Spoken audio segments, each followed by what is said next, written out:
My name is Liza Wisner. I am a talent development expert, founder, and CEO of PowerUp.org. You can find me at PowerUp.org. Thank you.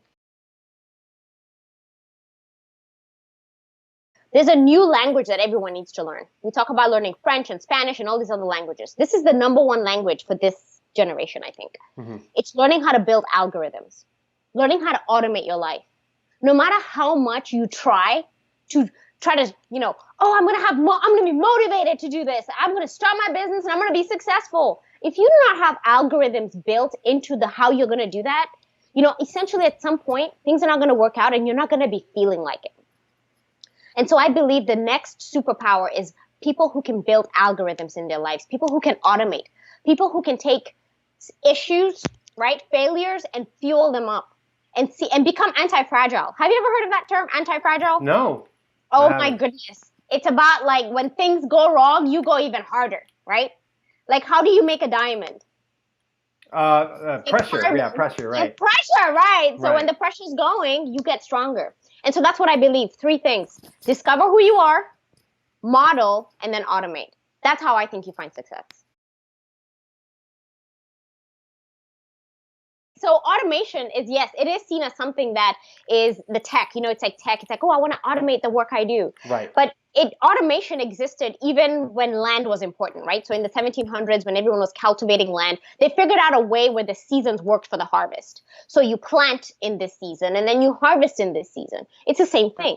You just take the analog version of that and digitize it now that we have technology. So what I would say with automation, it's all about thinking about how can you take the processes that you know need to be done and figure out how can you never do that again? So if there's something that you know that you have to do continuously, why are you going to do it again? So for example, reaching out to leads. When a lead hits your website or when somebody contacts you and you have to contact them back and you have to send them a proposal or an estimate and then you have to close the deal, how can you not do that again? Once you've done it one time, once you've attracted a lead and made them a customer, how can you automate that process? So we're talking business, right? But even on the granular level, right? In your home, in your own personal home, when you wake up in the morning, you should have processes in place to make sure that you're getting your meditation in or your workout in or whatever it is. You should build if-then statements for everything that's surrounding you. Because as much decision making as you can avoid in your brain, you free up your brain for creativity.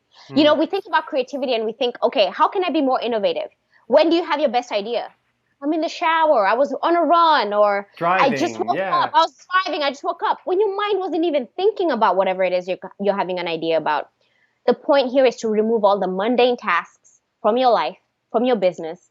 Your mind can be free to actually start thinking more creatively. And that's the whole point of automation. I think automation is seen as a digital thing, but really it's analog. You can't go digital before you go analog. I do many things, and so I wear many hats. And one of them is, being a mom. I'm actually an employee for my city, and I also have a business. But I think the most important thing for me is I'm always grounded by the fact that I'm so glad you brought up energy, work, and love. I'm always grounded by the fact that I always think about the work I do in 3 different areas: in energy, work, love. So your energy is the foundation, really. It's how much intensity can you bring into your work if you don't have energy? So a lot of people talk about time management. And that's how you're able to get your work done. I say no. I say it's energy management. How are you managing your energy? How are you intensifying your energy? So I think as an energetic person, I want to be a world star athlete. I do the Spartan races and I do all these things. And the reason why is because I want to have lots of energy in my life because that translates into my work. And at work, I believe that I'm a talent development expert. And the virtues for that for me are having consistency. No matter how much I'll have all these brilliant ideas, it means nothing if I can't complete a project, Right. So I can't have all these houses half built. I need to finish a house and people need to go live in it, right? So the point is to have consistency in your work so that you're actually able to finish something and find results from it. And then the last is love. I truly believe that the secret of having the best kept secret of leadership is love. It's having love not only for the work you do, but the people that you choose to serve, the people that you choose to serve your gift with. But then also having love for the team that you get to do the work with. So whether it's your partners, I call them your spice, right? So I don't know if I told you this, Jason, but your society, your partners, your investors, your customers, and then your employees. Do you have love for all those areas of your life? Do you power up your spice? You need to astonish your spice. And you need to make sure that they understand that I believe that I should be a legendary lover of beings, right? And with those three things, I feel like if I'm able to capitalize on all those three things, then I found success.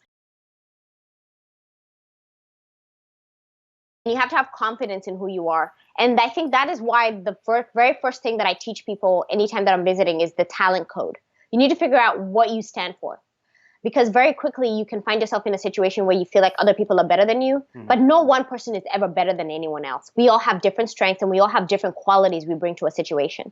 And so anytime you're in a situation where you feel like people are better than you know what? You need to figure out how you're better than them based on your own personal experiences. And so figure out your talent code from the beginning. Have a strong foundation for who you are. Because, oh my gosh, I'll never forget so many times on the show I felt like, what am I doing here, you know? Right. And and then I realized after the second episode, like, who, what, you know what? I got this. Who are these people? Just because they run multi-million-dollar deals doesn't mean anything, you know? I can still do this and I can still make it happen.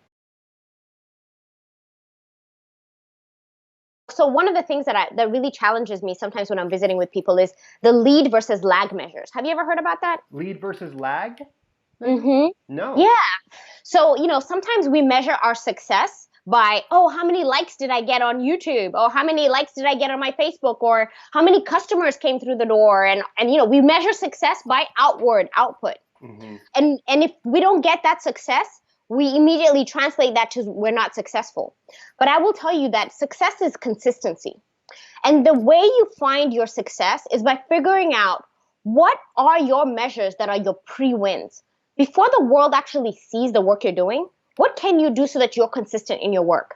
Are you going to be putting out, one free item I'm thinking about you, Jason. So you're like this, like a community person online, social media, right? So like, are you going to be putting out one piece of content consistently? Or are you going to be putting out, whatever it is that you're putting out, is that how you're going to measure success, as of being consistent in what you're producing? Or are you going to be saying each time you're going to wait to see, oh, let me see how many people like that. And then, oh, do I do another one? And do I do another one? And it's like, you don't even give your strategy time to win.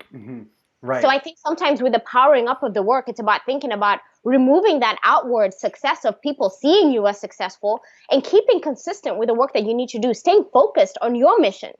Because sometimes we use other people to tell us how successful we are, and that's not the way to go. Right. You know that shirt that says, I'd rather be fishing? Yeah. It needs to be like, I'd rather be at work. If somebody would just let me have a full day to just work on whatever I want to work on, then that's exactly what a perfect day looks like. As much as you would like to find work that you're passionate about, you're always going to find areas of that work that you're not interested in doing.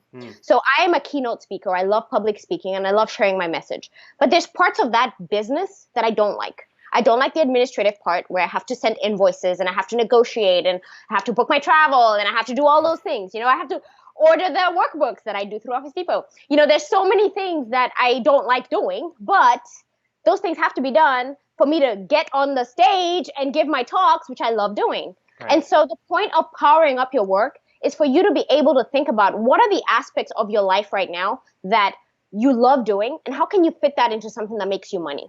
Right. So you just kind of pick and choose what you like about your job, and that's how you power up. You find the things you like, and you latch onto those, and you make your dream job where you're at.